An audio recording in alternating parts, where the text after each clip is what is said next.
За сайн бацгаана уу. Өнөөдрийн мэндийг хүргэе. За ядуур бол бүр нэлээд нэмэгдчихсэн юм байна. 914 мянган хүн өнөөдөр ядуурлын шугамнаас доод түвшинд байна. 346 мянган хүн нэмэгдэхэд бэлэн байна гэчихсэн байна. Ерөөсөө энэ бол Монгол хүмүүний 3 хүн тутмын нэг нь л ядуурлалтаа нүүр толчоод байна л гэсэн үг байхгүй юу? Тэгээд 880 мянга орчим ажилгүй хүмүүс байгаа. Энэ их ажилгүй талтаас холбогдолтой л да. Гэхдээ яг энэ дотор ахмад, хөгжлийн бэрхшээлтэй, хүүхдээ харж байгаа ээж нар энэ төр бас ордог л да. Тэгсэн ч гэсэн ажилгүйдлийн түвшин өндөр байгаа. Тэгэхээр ядуурлыг, энэ ажилгүйдлийг бууруулахын тулд хүнсний хувьсгал, ногоон хувьсгал, цагаан алт хөтөлбөрөд хэрэгжээд байгаа. Гэтэ үүн дээр нэмэгдүүлээд бид нар юм цогц бодлого хэрэгжүүлэхгүй болохгүй байна.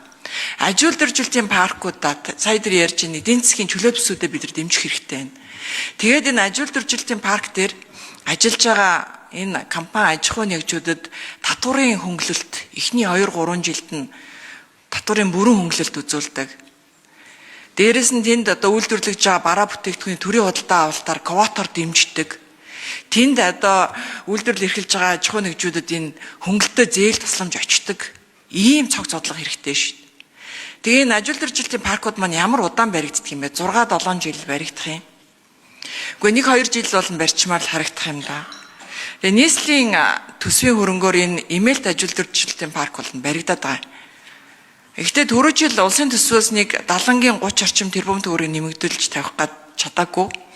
Тэгэхээр энэ мэтчлэн бид нар энэ улсын төсвөнч тэр нийслэнч тэр энэ талдаас анхаарад энэ цогц бодлого гэдэг юм бид нар бас барьж ажиллах хэрэгтэй байна. Тэгээд ер нь бол ажлын байрыг нэмэгдүүлэх, бизнесийг цэцэг нийгмийн одоо бизнесүүдийг одоо дэмжих нь нийгмийн бусад бүх асуудлуудыг шийдээд чирээд аваад явчихдаг юм байна. Өнөөдөр энэ аж ахуйн нэгжийн орлогын албан дотоорыг 90% хөнгөлөөд эхэлсэн чинь одоо Монголын компаниуд өнөөдөр сургууль бариад эхэлсэн. Энэ багийн баг сургууль гэдэг энэ аслагдсан аймаг сумдуудад сургууль бариад ингээд улсад хүлээлгэж өгөөд эхэлж байгаа байхгүй. Тэгэхээр ерөөсөө аж ахуй нэгж бизнесийн эдийн засгаа дэмжигч нь л өөрөө хамгийн бүх асуудлын суурь байна. Энэ бол тэргүүлэх чиглэлийн бидний зорилт байна. Тийм. Энэ тал дээр та бүгдийн санал бодлыг сонсъё.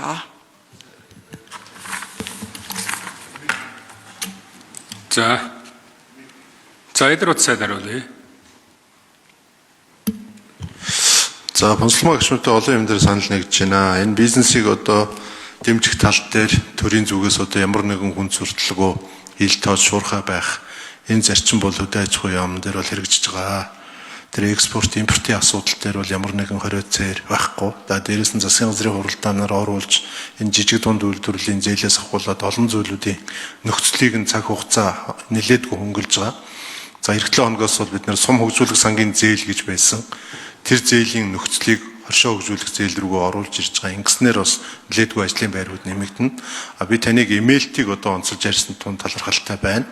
Ягд гэвэл Монгол улсын эдийн засагт энэ мал аж ахуй тэр дундаа малын арьс ширтэй холбоотой энэ том зах зээлийг бид одоо хэрэгжүүлж чадвал өөрөө асар том орон зай байгаа.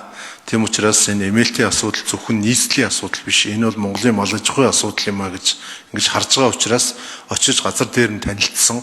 За өнгөрсөн 3 дахь өдөр Монгол Улсын засгийн газрын хуралдаанд танилцуулж тодорхой шийдвэрүүд гаргуулсан. За үүнийхээ хүрээнд бид нэр 2027 онд нийслэл өөрсдийнхөө хийх юма хийн. Засгийн газрын зүгээс бас одоо таны хэлдэг тэр одоо асуудлуудыг бас тодорхой хэмжээнд шийдвэрлэж ажиллана. Нөгөө талдаа энэ нийслэлийн хангуул дүүргийн 20 дугаар хороонд байгаа энэ 20 гаруй арьсшир үйлдвэрлэх одоо арьсширны үйлдвэрүүдийг эмээлт рүү нүүлгэх, технологио шинжлэх, эргэлтийн хөрөнгөө одоо бий болгох 90 гаруй тэрбум төгрөгийн одоо хөнгөлөлттэй зээлийн татаасны нэг 10 тэрбум төгрөгийг шийдчихвэл ингээ 28 оноос энэ эмээлтийн зогсолбор бол ашиглалтанд орж 8 сая арьс одоо боловсруулах болцоотой болно. Нөгөө талдаа манай яамны зүгээс нэг анхаарч байгаа юм бол энэ арьс ширэндээ нэг хоёр нөхцөл байдал үүсэж байгаа юм байна. Дэлхийд бас арьс ширний үн тэгтлээ унтсан зүйл бас байхгүй юм байна. Ягаад гэвэл чанартай түүхий дээр чанартай бүтээгдэхүүн гэдэг ийм зарчим явагдсан. Манайд мал эмнэлгийн одоо үйлчлэгээс сулаас болоод хачиг хувилзандаа баригдсанаас болоод шаардлага хангах байсан. Нөгөө талдаа үнгүйдснээс болоод механик гэмтэл хийх болсон.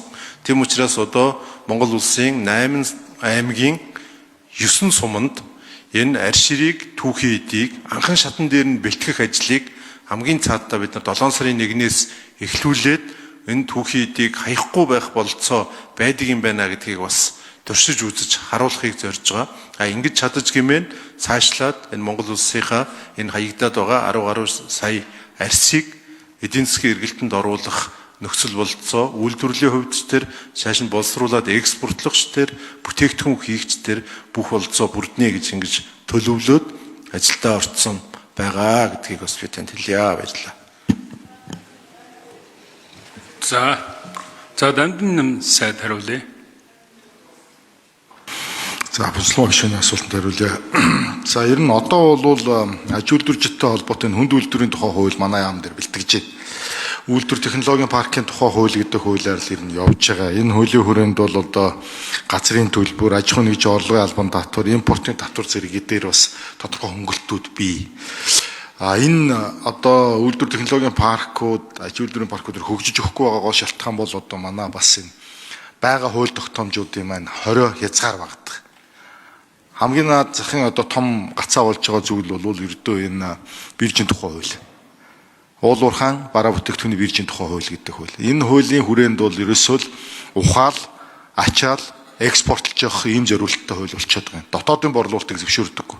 Тэгэхээр одоо шинээр өргөн барьж байгаа ашигт малтмын тухай хуулийн нэмэлт өөрчлөлтөөр энэ гажгийг засж байгаа. Тэгээ энэ дээр одоо бүгдээрээ хамтраад ажиллавал тодорхой үр дүн гарна.